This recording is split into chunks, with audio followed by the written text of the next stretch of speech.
முக்கிய செய்தி.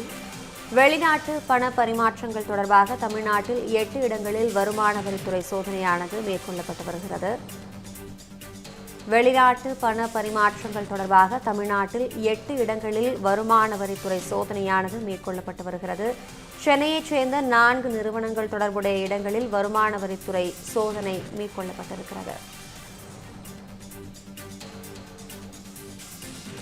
இந்தியா முழுவதும் 394 நிறுவனங்களில் சோதனை, 37 ஆடிட்டர்கள் விசாரணை வளையத்திற்குள் கொண்டுவரப்பட்டுள்ளதாக தகவல் வெளியாகியிருக்கிறது. இது குறித்த கூடுதல் விவரங்களோடு இணைகிறார் நமது செய்தியாளர் வினோத். விவரம் என விரிவாக வழங்கலாம்.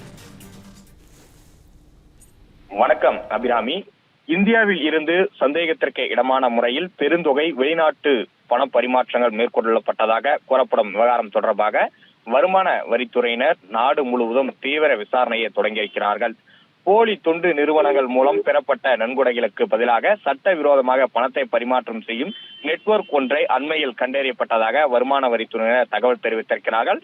இதன் தொடர்ச்சியாக கடந்த 3 ஆண்டுகளில் பெரும் அளவில் வெளிநாடுகளுக்கு பணம் அனுப்பிய சந்தேகத்திற்கு இடமான நிறுவனம் மற்றும் நபர்களை அடையாளம் காணப்பட்டிருக்கிறார்கள். வெளிநாடுகளுக்கு பணம் அனுப்பிய பல நிறுவனங்கள் வருமான வரி கணக்கை தாக்கல் செய்யாதவை என்றும் அதே சமயம் மிக குறைந்த வருமானத்தையே காட்டியதாகவும் விசாரணையில் தெரிய வந்திருக்கிறது. மேலும் அந்த நிறுவனங்கள் குறிப்பிட்டிருந்த முகவரியில் செயல்படவில்லை என்பதும் கண்டறியப்பட்டிருக்கிறது.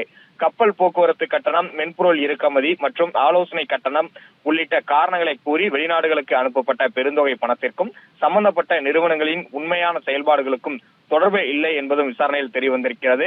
படிவம் 15 CB சான்றிதழை ஆய்வு செய்த போது இந்த முறைகேடுகள் கண்டறியப்பட்டதாகவும் கூறப்படுகிறது. இந்தியாவில் இருந்து ஒருவர் அல்லது நிறுவனம் வெளிநாட்டிற்கு பணம் அனுப்பும் போது அந்த தொகைக்கு இந்தியாவில் உரிய வரி கணக்கிடப்பட்டு பிடித்தம் செய்யப்பட்டுள்ளதா அல்லது வரி விலக்கு பொருந்துகிறதா என்பதெல்லாம் சான்றிதழ் அளிப்பதற்காக 15 CB சான்றிதழ் பயன்படுத்தப்படுகிறது. இந்த சான்றிதழை பயிற்சி பெற்ற பட்டய கணக்காளர் ஆய்வு செய்து கையொப்பமிட்டு வழங்கியிருக்க வேண்டும். வெளிநாட்டிற்கு அனுப்பப்படும் தொகை இந்த வருமான வரி சட்டம் மற்றும் இருதரப்பு வரி ஒப்பந்தங்களின்படி உரிய வரி பிடித்தம் செய்யப்பட்டுள்ளதா என்பதை உறுதி செய்வது இதன் முக்கிய நோக்கமாக இருக்கிறது. இப்படிப்பட்ட ஒரு சூழ்நிலையில்தான் இது பெருமளவில் வெளிநாட்டு பணம் பரிமாற்றங்கள் மிக குறைந்த எண்ணிக்கையிலான பட்டய கணக்காளர்களை 15 CB படிவ சான்றிதழை வழங்கியிருப்பதும் ஆய்வில் தெரிய வந்திருக்கிறது.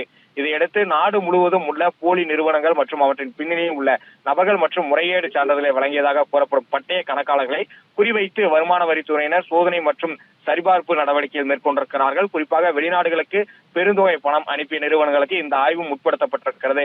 இதுவரை 117 பகுதியில் உள்ள நிறுவனங்கள் உட்பட மொத்தம் 394 நிறுவனங்கள் மற்றும் 36 தணிக்கையாளர்களிடம் சோதனை மற்றும் சரிபார்ப்பு நடவடிக்கைகள் மேற்கொள்ளப்பட்டிருப்பதாக வருமான வரித்துறையினர் தரப்பிலிருந்து ஒரு தகவலானது வெளியாகி இருக்கிறது. தமிழகத்தில் பொறுத்தவரையில் 8 இடங்களில் இந்த சோதனை நடைபெற்றதாக சொல்லப்படுகிறது. குறிப்பாக சென்னையைச் சேர்ந்த 4 நிறுவனங்கள் தொடர்பான இடங்களிலும் சோதனை நடைபெற்றதும் வருமான வரி சோதனை என்பதும் நடைபெற்றதும் வருமான வரித்துறையினர் தரப்பிலிருந்து தெரிவிக்கப்பட்டிருக்கிறது. இப்படிப்பட்ட சூழ்நிலையில் சென்னையில் பொறுத்தவரையில் சென்னை, ஆழ்வார்பேட்டை, விருகம்பாக்கம், எர்ணாவூர், ராஜமங்கலம் உள்ளிட்ட பகுதிகளில் தான் சோதனை என்பது நடத்தப்பட்டது. அதில் ஆழ்வார்பேட்டையில் மட்டும் சோதனை மட்டும் 2வது நாளாக தற்போது வரை நடைபெற்று வருகிறது. மீதமுள்ள விருகம்பாக்கம், எர்ணாவூர், ராஜமங்கலம் உள்ளிட்ட பகுதியில் எல்லாம் சோதனை என்பது நேற்று இந்த வருமான வரித்துறை சோதனை நிறைவடைந்திருக்கிறது. இப்படிப்பட்ட ஒரு சூழ்நிலை தான் இந்தியா முழுவதும் 400க்கும் மேற்பட்ட இடங்கள்ல லஞ்ச ஒழிப்புத்துறை வருமான வரித்துறையினர் சோதனை நடத்தியிருப்பதாகவும் தகவலானது தற்போது வெளியாகி இருக்கிறது. தகவல்களுக்கு நன்றி வினோத்.